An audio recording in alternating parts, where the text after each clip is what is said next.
यहाँ आपको बताएं कि कराची के इलाके बल्दिया रशीद आबाद में वाक़ई फैक्ट्री में आग लग गई।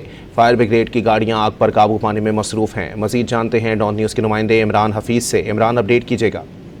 अली देखें, बल्दिया रशीदाबाद के अंदर एक फैक्ट्री है। इसके अंदर जो है वो आतिशबाजी की इत्तला के ऊपर जो है रेस्क्यू 1112 की जो फायर टेंडर्स हैं, इसके अलावा जो रेस्क्यू टीम है और बमार ट्रक और एम्बुलेंस ये फौरी तौर पर वहाँ पर रवाना करी। उन्होंने जो है सब कोशिशों के बाद आग को बढ़ने से बचाया। अभी जो ताज़ा तरीन सूरत हाल ये है कि आग के ऊपर मुकम्मल तौर पर काबू पा लिया गया है।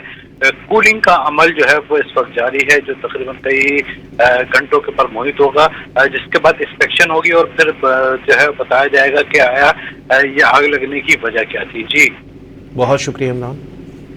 यहाँ आपको बताएं कि कराची के इलाके बल्दिया रशीद आबाद में वाक़ई फैक्ट्री में आग लग गई। फायर ब्रिगेड की गाड़ियां आग पर काबू पाने में मसरूफ़ हैं। मज़ीद जानते हैं डॉन न्यूज़ के नुमाइंदे इमरान हफीज़ से। इमरान, अपडेट कीजिएगा। अली देखें, बल्दिया रशीदाबाद के अंदर एक फैक्ट्री है। इसके अंदर जो है वो आतिशबाजी की इत्तला के ऊपर जो है रेस्क्यू 1112 की जो फायर टेंडर्स हैं, इसके अलावा जो रेस्क्यू टीम है और बमार ट्रक और एम्बुलेंस ये फौरी तौर पर वहाँ पर रवाना करी। उन्होंने जो है सब कोशिशों के बाद आग को बढ़ने से बचाया। अभी जो ताज़ा तरीन सूरत हाल ये है कि आग के ऊपर मुकम्मल तौर पर काबू पा लिया गया है।